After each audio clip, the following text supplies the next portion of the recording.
안녕하세요.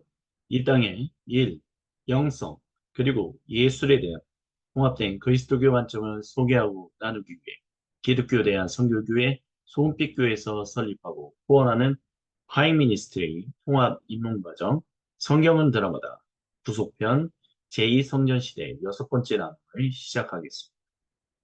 오늘 저희가 함께 이야기 나눌 주제는 바로 70년입니다. 이것과 관련해서 오늘 나누는 이야기의 핵심은 바로 신바벨로니아 제국의 남유다 사람들이 포로로 끌려갔다.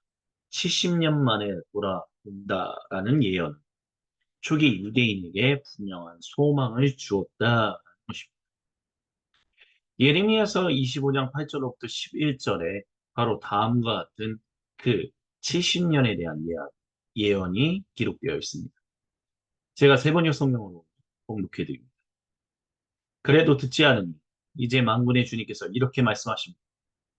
너희가 내 말을 듣지 않았기 때문에 내가 나의 종 바빌로니아 왕 느부갓네살을 시켜서 북녘의 모든 민족을 데려오고 나 주의 말이다.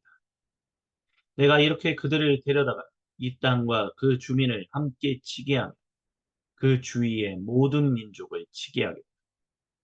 내가 그들을 완전히 진멸시켜 영원히 놀라움과 빈정거림과 조롱거리가 되게 하고 이 땅을 영원한 폐허더미로 만들겠다. 내가 그들에게서 흥겨워하는 소리와 기뻐하는 소리, 즐거워하는 신랑 신부의 목소리, 맷돌지 않은 소리, 등불 빛을 모두 사라지게 하고 이 땅은 깡그리 끔찍한 폐허가 되고 이 땅에 살던 민족은 70년 동안 바빌로니아 왕을 섬길 것이다. 아멘. 이렇게 해서 이제 예레미야서에 두 번에 걸쳐서 70년 동안 포로로 끌려가 있을 것이다 라는 이야기가 기록되어 있습니다. 느부갓네살 왕에 대한 이름도 기록되어 있죠. 근데 이 70년은 언제부터 언제로 설정할 것인가 라는 부분에 있어서는 좀 여러 가지 다양한 이야기가 있습니다. 그 70년을 공통된 목소리로 이때부터 이때입니다 라고 하기 어려운 는 다음과 같습니다. 먼저 세 차례에 걸쳐서 이제 남유다 사람들이 포로로 끌려갔습니다.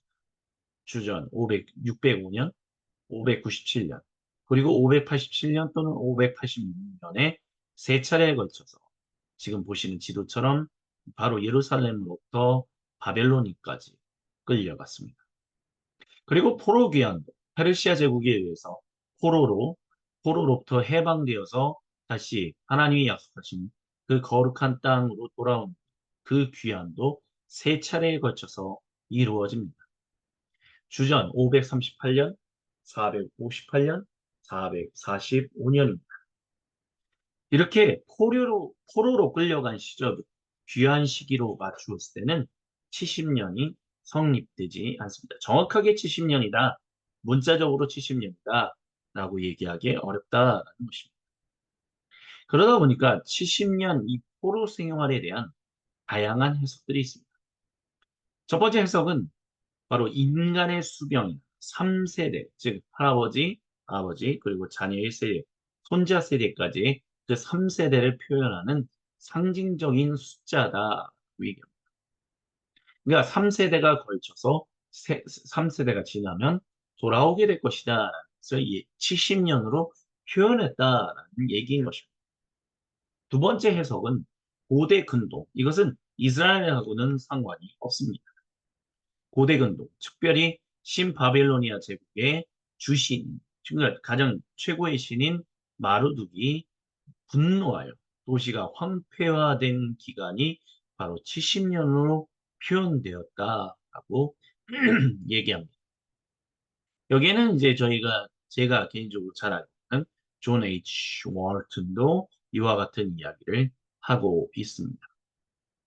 세 번째는 처음 포로로 잡혀간 주전 605년 키루스 2세의 칙령에 의한 1차 귀환 주전 658년에 대한 어림수로 그냥 대충 그 정도이지 않겠나라고 보는 견해입니다. 하지만 이것보다 좀 더 이제 70년에 더 확실하게 가깝다는 것은 1차 성전이 파괴된 주전 586년부터. 그래서 1차 성전은 솔로몬 성전을 얘기하는 거죠. 2차 성전, 즉 수룹바벨 성전이 재건된 주전 516년으로 보는 것이 타당하다고 말하는 견해입니다.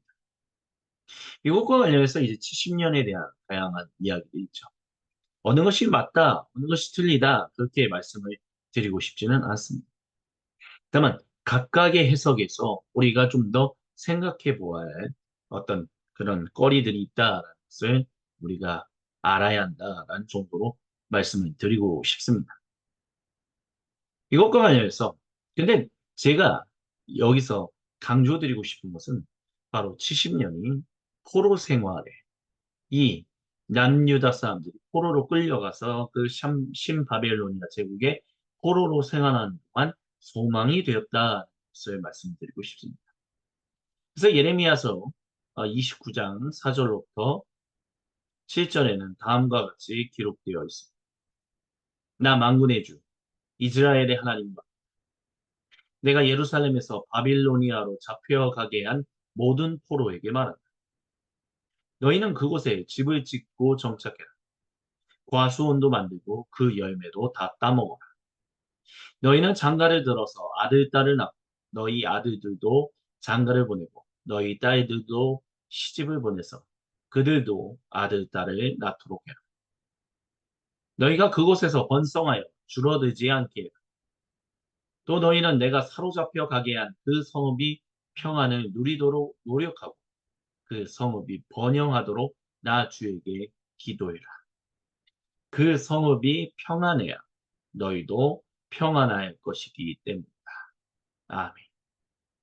계속해서 또한 예레미야서 29장 10절부터 11절에 이런 이와 같은 말씀이 기록되어 있습니다. 나 주가 분명히 말한다.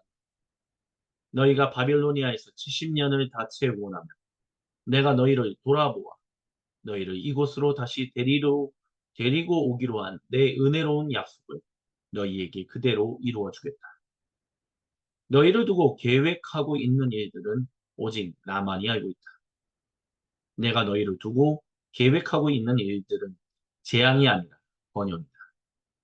너희에게 미래에 대한 희망을 주려는 것이다. 나 주의 말이다. 아멘. 이 말씀을 통해서 우리가 기억해야 할 것은 하나님 백성, 하나님 땅에서 회복될 것이다 라는 말씀을 하셨다는 것입니다. 그래서 그 약속을 믿고 그곳에서 신바빌로니아 제국의 물론 시편 150편 중에 한 시편은 저 원수들을 내가 하나님이 원수를 갚아주시면 좋겠다라는 울분에 섞인 그런 시도 있지만요.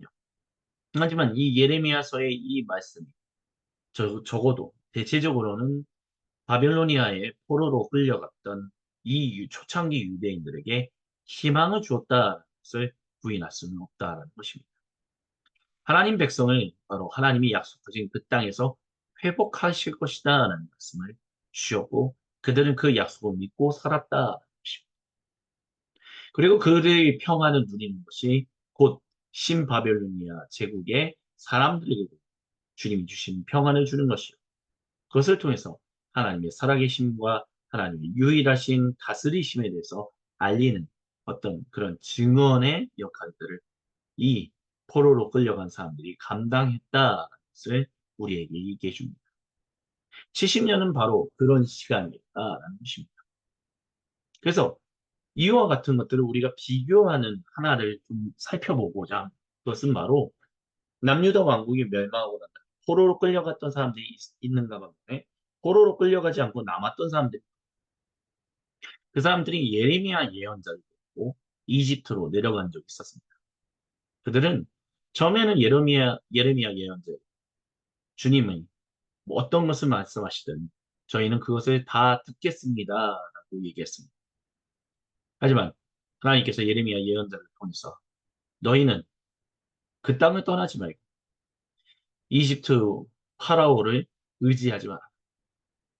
그것은 또 다른 징계가 될 수밖에 없다. 그 땅에 남으라고 말씀하셨습니다.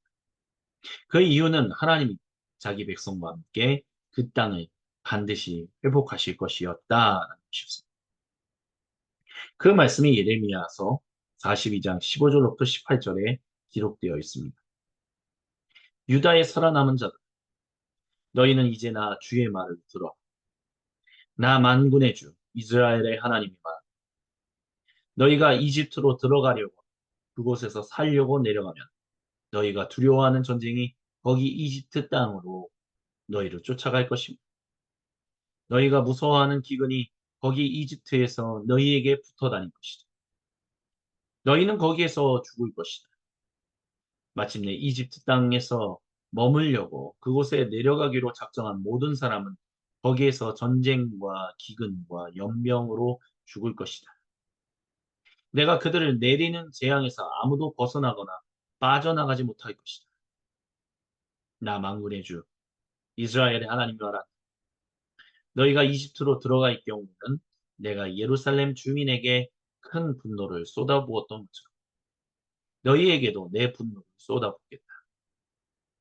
그러면 너희는 원망과 놀람과 저주와 조소의 대상이 되고 다시는 이곳을 볼 수 없을 것이다.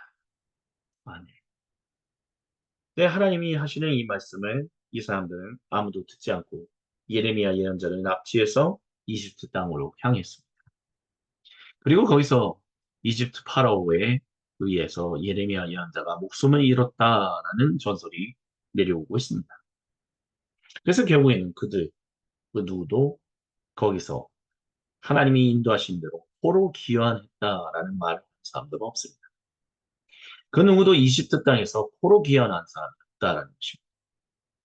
신바벨로니아 제국에 끌려갔던 사람들, 그들이 페르시아 제국에 의해서 다시 포로로부터 귀환하는 일이 있었지만 이렇게 이집트로 내려갔던 사람들은 포로로 해서 해방되어서 돌아오는 일들이 일어나지 않았다는 것입니다. 결국 이 70년은 하나님 백성, 남유다 사람들, 너희가 의지해야 할 자는 다른 어떤 누구도 아니고 바로 나 야훼 하나님.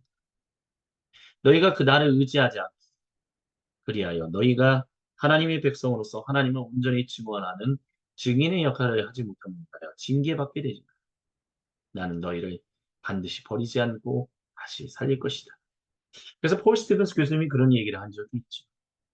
언약의 그 언약에 따른 어떤 하나님 백성대로 살면 복을 얻지만 하나님 백성대로 살지 못하면 언약에 신실하지 못한다면 결국에 징계를 받지만 언약 그 자체는 나는 너희 하나님이 되고 너희는 나의 백성이 된다라는 언약 그 자체는 단 한 번도 깨진 적이 없다고 얘기를 합니다. 그래서 언약이 깨진 적이 깨지지 않았다는 거죠. 이들은 하나님의 약속을 이어받는 그 위로가 실제로 이루어지는 것을 보는 하나님 백성으로 살 수 있었습니다. 70년이 바로 그와 같은 시간이었다라는 것입니다. 하지만 하나님이 말씀하시는 것을 온전히 듣지 않는 사람들은 결국에는 그 하나님의 그 거룩하신 뜻에 참여하지 못하는 어리석고 안타까운 인생을 살았다는 것을 우리는 70년이라는 주제를 통해서 알 수 있습니다.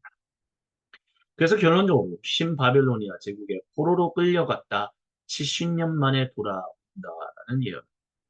분명히 초창기 유대인들에게 분명한 소망을 주었다라는 것을 우리는 간과하지 말아야 할 것입니다. 이렇게 제2성전 시대의 여섯 번째 70년에 대해서 함께 잠시 이야기를 나누었습니다. 계속해서 다음 이 시간에 제2성전 시대 일곱 번째 이야기로 함께 만나도록 하시겠습니다. 감사합니다.